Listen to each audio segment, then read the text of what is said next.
Salut tout le monde, je m'appelle Félix. Aujourd'hui, je vais vous parler du deuxième facteur d'authentification. Pourquoi c'est aussi important et pourquoi vous devriez tout l'utiliser. Fait que, on regarde ça. Au niveau du deuxième facteur d'authentification, c'est quoi cette bébête-là? Tout d'abord, quand vous vous authentifiez sur un site, une application, vous devez avoir la combinaison du username et du mot de passe. Donc, ça peut être un username ou une adresse courriel en combinaison avec un mot de passe. Si jamais vous avez la bonne combinaison, vous avez accès au contenu de l'application. Dans le cas contraire, vous êtes redirigé à la page d'accueil pour pouvoir essayer une nouvelle tentative. La fois qu'il arrive avec un deuxième facteur d'authentification, ce que ça fait, c'est que ça ajoute une deuxième étape au processus d'authentification. Donc, une fois que vous êtes authentifié avec le username et le password, ça vous a apporté une deuxième page pour vous demander d'insérer un code. Et ce code-là, vous le connaîtrez pas. OK. Fait que là, tu es en train de me dire que va falloir que j'insère un code que je connais pas. Dans le fond, le but d'avoir que ça soit généré par une application, que ça soit pas généré par nous, qu'on n'ait pas connaissance de cette cause-là, ça augmente vraiment la sécurité parce qu'on va recevoir un code par courriel, par SMS ou via une application qui va être valide pour une durée limitée. Donc ici, on parle de peut-être 30 secondes à 10 minutes. Donc, si jamais vous insérez pas le bon code, dans le fond, ça va faire comme l'authentification, ça va vous retourner à la page d'accueil parce que vous n'aurez pas été en mesure de vous authentifier. Donc, ce que ça fait, c'est qu'à toutes les fois que vous voulez vous authentifier sur une application, si jamais vous avez activé le deuxième facteur d'authentification, ce que ça va faire, c'est que ça va vous demander votre utilisateur, votre mot de passe. Si jamais vous avez la bonne combinaison, ça va vous demander un code. Donc, vous allez devoir ouvrir votre téléphone, vous allez recevoir un message texte ou vous allez ouvrir l'application. Vous allez insérer le code à l'écran, ce que ça va faire, ça va vous permettre d'avoir accès au contenu de l'application. À quoi ça sert dans le fond le deuxième facteur d'authentification? C'est que ça ajoute une couche de sécurité. Si jamais vous utilisez un mot de passe super secure parce que vous avez regardé ma vidéo sur le gestionnaire de mots de passe, vous avez un mot de passe d'à peu près 30-40 caractères, super, mais vous n'êtes pas à l'abri de tout. En ayant le deuxième facteur d'authentification, ça l'ajoute une couche de sécurité supplémentaire. C'est pas impossible pour un hacker de se connecter sur votre compte. Je vais vous montrer une petite démonstration de comment ça peut fonctionner. Mais dans le fond, l'utilisation du deuxième facteur d'authentification, c'est vraiment important.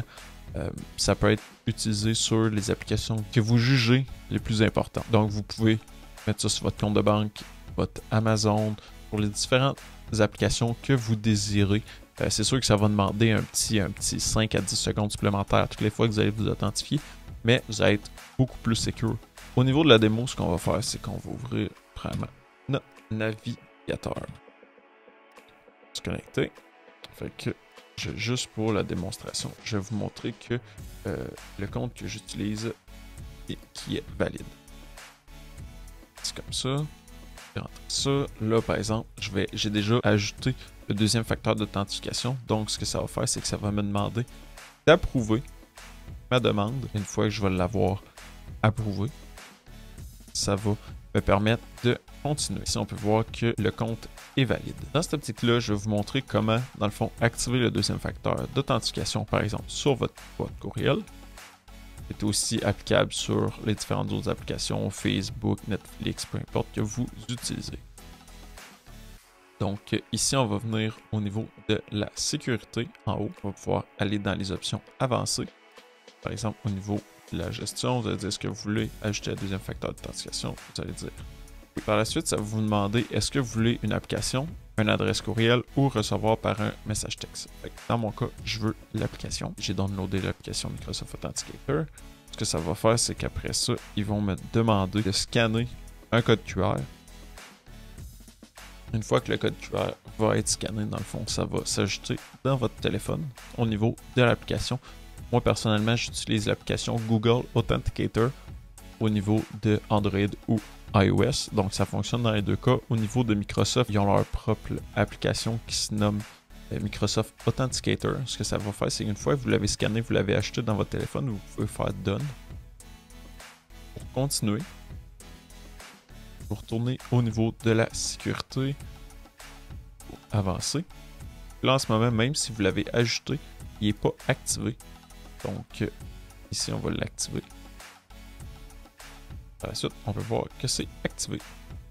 Ce que ça va faire, c'est que quand vous allez vous connecter, comme tantôt, ça va afficher un code que je vais devoir, dans le fond, approuver sur mon téléphone pour pouvoir me laisser entrer sur l'application. Je vais me déconnecter. Et je vais vous montrer l'attaque de Man in the Middle pour trouver les identifiants entre l'air. Donc, si jamais quelqu'un vous envoie un lien, des fois c'est des liens courts, ils vont pas mettre un super long lien.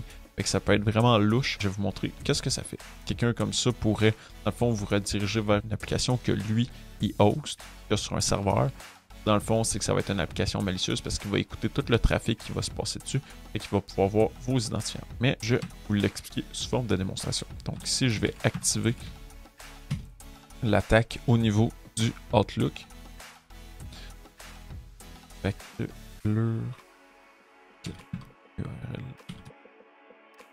qu'ici, je vois au niveau du Outlook. Vous allez me dire, oui, le lien il est pas mal évident que c'est un lien malicieux. Je sais, c'est pour la preuve de concept.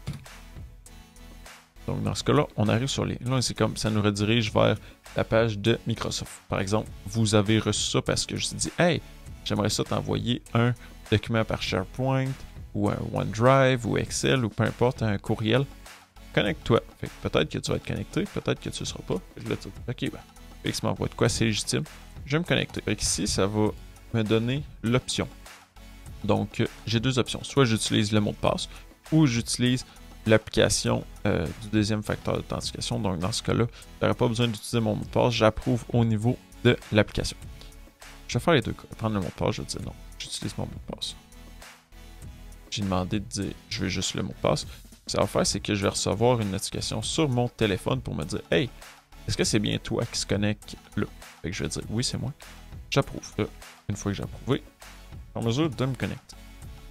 Là, vous vous dites, ok, mais t'es pas connecté sur le bon URL, comment ça fonctionne? Que, dans le fond, c'est Man in the Middle, fait que je simule la page authentique de Microsoft pour se connecter. L'interface va fonctionner, c'est juste que je suis sur mon domaine. Donc, si on revient voir ici, on peut voir que on voit mon nom d'utilisateur ainsi que mon mot de passe entre l'air. Qu'est-ce que ça fait? Ça veut dire que, par exemple, même si j'ai le deuxième facteur d'authentification, dans ce type d'attaque-là, ça ne me protège pas contre le fait que quelqu'un soit en mesure de se connecter. Parce que ici, je vais regarder les sessions. Ça va me dire que j'ai capturé une session pour l'utilisateur Félix-Louis YouTube en commercial outlook.com et que le token est capturé. C'est quoi ça un token? C'est super important. Le token, dans le fond, c'est de l'information qui permet d'identifier un utilisateur sans qu'il ait besoin de se réauthentifier. Une fois que vous êtes authentifié sur un site, ça échange des cookies dans les différentes requêtes pour pas que vous ayez besoin toujours de vous réauthentifier. Donc en ayant cette information-là, ce token-là, ce que ça fait, c'est que ça permet à l'attaquant de se connecter avec ce token-là et d'effectuer des actions malicieuses en votre nom sur votre compte Outlook. Par exemple, je vous envoie le token, vous n'êtes pas en mesure de connaître mon mot de passe. Dans ce cas-là, la combinaison de l'attaque fait que vous connaissez mon identifiant et mon mot de passe, mais si jamais je vous envoyais juste ça, vous seriez en mesure de vous connecter sur mon adresse courriel sans mon mot de passe, sans mon deuxième facteur d'authentification, ça fonctionnerait super bien. La fois qui arrive, c'est que ça a une date d'échéance. Donc, ce token-là peut être bon pendant, je veux dire, pendant 5 minutes. Fait qu'au bout de 5 minutes, il va en redemander un autre. Au bout de 5 autres minutes, il va en redemander un autre. Ce que ça va faire, c'est que c'est pas valide pendant, par exemple, 15 jours. Parce que sinon, si je vous l'envoie, vous auriez accès à mon compte pendant 15 jours. Donc, je vais vous montrer que c'est quand même accessible, même si on a un deuxième facteur d'authentification, un hacker est en mesure quand même d'avoir votre mot de passe entre l'air et de se connecter.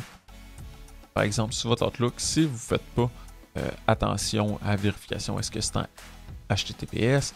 C'est quoi le nom de domaine? Est-ce que c'est un nom de domaine légitime? Est-ce que la personne à qui j'y parle régulièrement? Si je me déconnecte, on va essayer de voir si ça fonctionne avec l'autre astuce.